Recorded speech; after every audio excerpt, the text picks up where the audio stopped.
10th ಅಲ್ಲಿ 60ಕ್ಕಿಂತ ಹೆಚ್ಚಿಗೆ percentage ಮಾಡಿದ್ದೀರಾ? ಹಾಗಿದ್ರೆ ಗೌರ್ಮೆಂಟ್ನಿಂದ 15,000 ಪ್ರೈಸ್ ಮನಿ ಬರುತ್ತೆ. 15,000 ಬರೋದಕ್ಕೆ ನೀವು ಏನು ಮಾಡಬೇಕು ಅನ್ನೋದನ್ನೇ ಇವತ್ತು ನಾನು ಹೇಳ್ತಿದ್ದೀನಿ. ನಮಸ್ಕಾರ, ನಾನು ಟೆಕ್ಕಿ ಬಿ. ನಿಮಗೆ 15,000 ಪ್ರೈಸ್ ಮನಿ ಬೇಕಿದ್ರೆ ಮೊದಲು ಆನ್ಲೈನ್ನಲ್ಲಿ ಅಪ್ಲೈ ಮಾಡಬೇಕು. ಅದಕ್ಕೆ ನಿಮ್ಮ ಕಂಪ್ಯೂಟರ್ ಅಥವಾ ಮೊಬೈಲ್ನಲ್ಲಿ ಬ್ರೌಸರ್ ಓಪನ್ ಮಾಡಿಕೊಂಡು SSLC ಪ್ರೈಸ್ ಮನಿ ಅಂತ ಸರ್ಚ್ ಮಾಡಿ, ಅಥವಾ ಡಿಸ್ಕ್ರಿಪ್ಷನ್ ಬಾಕ್ಸಲ್ಲಿ ಲಿಂಕ್ ಇದೆ, ಅಲ್ಲಿಂದ ಡೈರೆಕ್ಟ್ ಆಗಿ ಈ ವೆಬ್ಸೈಟ್ ಓಪನ್ ಮಾಡಿ. ಈಗ ಇಲ್ಲಿ ಮೂಲೆಯಲ್ಲಿ ಅಪ್ಲಿಕೇಶನ್ ಅಂತ ಇದೆಯಲ್ಲ, ಅದನ್ನ ಕ್ಲಿಕ್ ಮಾಡಿ ರಿಜಿಸ್ಟರ್ ಆಪ್ಷನ್ ಆಯ್ಕೆ ಮಾಡ್ಕೊಳ್ಳಿ. ಈ ರೀತಿ ಪೇಜ್ ಬರುತ್ತೆ. ಇಲ್ಲಿ ಆಧಾರ್ ಡೀಟೇಲ್ಸ್ ನಲ್ಲಿ SSLC ಸೆಲೆಕ್ಟ್ ಮಾಡಿ, ಕೆಳಗೆ ಬರೋ ವ್ಯಾಲಿಡೇಟ್ ಆಧಾರ್ ಮೇಲೆ ಕ್ಲಿಕ್ ಮಾಡಿ. ಈ ಪೇಜ್ ಓಪನ್ ಆಗುತ್ತೆ. ಇಲ್ಲಿ ನಿಮ್ಮ ಆಧಾರ್ ನಂಬರ್ ಹಾಕಿ ಗೆಟ್ OTP ಮಾಡಿ. ಆಧಾರ್ಗೆ ಲಿಂಕ್ ಇರೋ ನಂಬರ್ಗೆ OTP ಬರುತ್ತೆ. ಅದನ್ನು ಇಲ್ಲಿ ಕೊಟ್ಟು ಸಬ್ಮಿಟ್ ಮಾಡಿ. ಈ ರೀತಿ ಅಪ್ಲಿಕೇಶನ್ ಫಾರ್ಮ್ ಓಪನ್ ಆಗುತ್ತೆ. ಇದರಲ್ಲಿ ಆಧಾರ್ನಿಂದ ನಿಮ್ಮ ಹೆಸರು ಹಾಗೂ ಫೋಟೋ ತಾನಾಗೆ ಬಂದಿರುತ್ತೆ. ನೀವು ಇಲ್ಲಿ 10th ರಿಜಿಸ್ಟರ್ ನಂಬರ್ ಮಾತ್ರ ಹಾಕಿ. ನಿಮ್ಮ ಜೆಂಡರ್ ಕೂಡ ಆಧಾರ್ನಿಂದ ತಾನಾಗೆ ಬಂದಿರುತ್ತೆ. ಅದರ ಕೆಳಗೆ ನಿಮ್ಮ ತಂದೆ ತಾಯಿ ಹೆಸರು ಹಾಕಿ ಮೊಬೈಲ್ ನಂಬರ್ ಟೈಪ್ ಮಾಡಿ. ಇಷ್ಟಾದ ನಂತರ ನೀವು ಕಲಿತ ಶಾಲೆಯ ಜಿಲ್ಲೆ ಹಾಗೂ ತಾಲೂಕು ಸೆಲೆಕ್ಟ್ ಮಾಡಿ.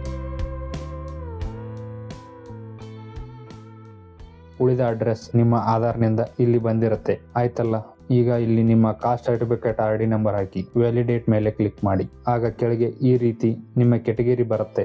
ಇನ್ನೊಂದು ವಿಷಯ ಏನಂದ್ರೆ, ಈ ಪ್ರೈಸ್ ಮನಿ ಅಪ್ಲಿಕೇಶನ್ ಕೇವಲ SC ಸ್ಟೂಡೆಂಟ್ಸ್ಗೆ ಮಾತ್ರ ಸ್ಟಾರ್ಟ್ ಇದೆ. ಉಳಿದವರಿಗೆ ಮುಂದೆ ಬಿಟ್ಟಾಗ ವಿಡಿಯೋ ಮಾಡ್ತೀನಿ. ಕಾಸ್ಟ್ ಆಯ್ತಲ್ಲ, ಈಗ ಇನ್ಕಮ್ RD ನಂಬರ್ ಹಾಕಿ ವ್ಯಾಲಿಡೇಟ್ ಮಾಡಿ. ಈ ರೀತಿ ನಿಮ್ಮ ಇನ್ಕಮ್ ತೋರಿಸುತ್ತೆ. ಇಷ್ಟಾದ ನಂತರ ಸ್ಕ್ರೋಲ್ ಮಾಡಿ ಕೆಳಗೆ ಬನ್ನಿ. ಇಲ್ಲಿ ನಿಮ್ಮ ರಿಸಲ್ಟ್ ಬಂದ ಡೇಟ್ ಹಾಕಿ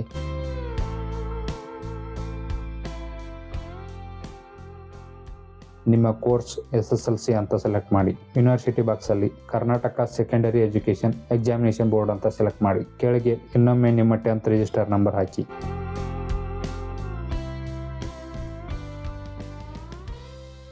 ಆಗ ಇಲ್ಲಿ ನಿಮ್ಮ ಪರ್ಸೆಂಟೇಜ್ ತಾನೇ ಫಿಲ್ ಆಗುತ್ತೆ.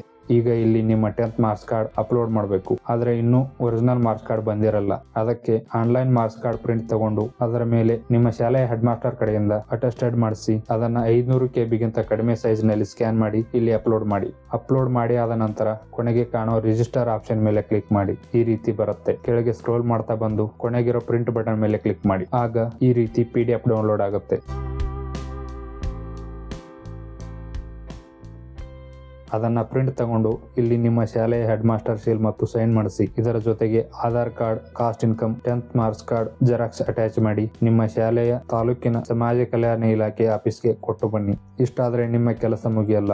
ಒಮ್ಮೆ ನಿಮ್ಮ ಆಧಾರ್ ಕಾರ್ಡ್ ನಲ್ಲಿರೋ ಹೆಸರು ಹಾಗೂ ಪಾಸ್ಬುಕ್ ನಲ್ಲಿರೋ ಹೆಸರು ಒಂದೇ ರೀತಿ ಇದೆಯಾ ಅಂತ ನೋಡ್ಕೊಂಡು ಏನಾದ್ರೂ ಮಿಸ್ ಮ್ಯಾಚ್ ಇದ್ರೆ ಸರಿ ಮಾಡ್ಕೊಳ್ಳಿ. ಜೊತೆಗೆ NPCI ಮ್ಯಾಪಿಂಗ್ ಆಗಿರೋ ಬಗ್ಗೆ ಕನ್ಫರ್ಮ್ ಮಾಡ್ಕೊಳ್ಳಿ. NPCI ಮ್ಯಾಪಿಂಗ್ ಬಗ್ಗೆ ಈ ವಿಡಿಯೋದಲ್ಲಿ ವಿವರಿಸಿದೀನಿ. ಒಮ್ಮೆ ನೋಡಿ ಡೌಟ್ ಕ್ಲಿಯರ್ ಮಾಡ್ಕೊಳ್ಳಿ. ಅಕಸ್ಮಾತ್ ನಿಮ್ಮ ಪಾಸ್ಬುಕ್ಕಿಗೆ NPCI ಮ್ಯಾಪ್ ಆಗಿರದಿದ್ರೆ ಪ್ರೈಸ್ ಮನಿ ನಿಮ್ಮ ಅಕೌಂಟ್ಗೆ ಜಮಾ ಆಗೋದಿಲ್ಲ. That's it guys. ಮಾಹಿತಿ ಉಪಯುಕ್ತ ಅನಿಸಿದ್ರೆ ಲೈಕ್ ಕೊಟ್ಟು ಚಾನಲ್ಗೆ ಸಬ್ಸ್ಕ್ರೈಬ್ ಮಾಡಿ. ಏನಾದ್ರೂ ಡೌಟ್ಗಳಿದ್ರೆ ಕಮೆಂಟ್ ಮಾಡಿ, ಖಂಡಿತ ರಿಪ್ಲೈ ಮಾಡ್ತೀನಿ. ನಮಸ್ಕಾರ.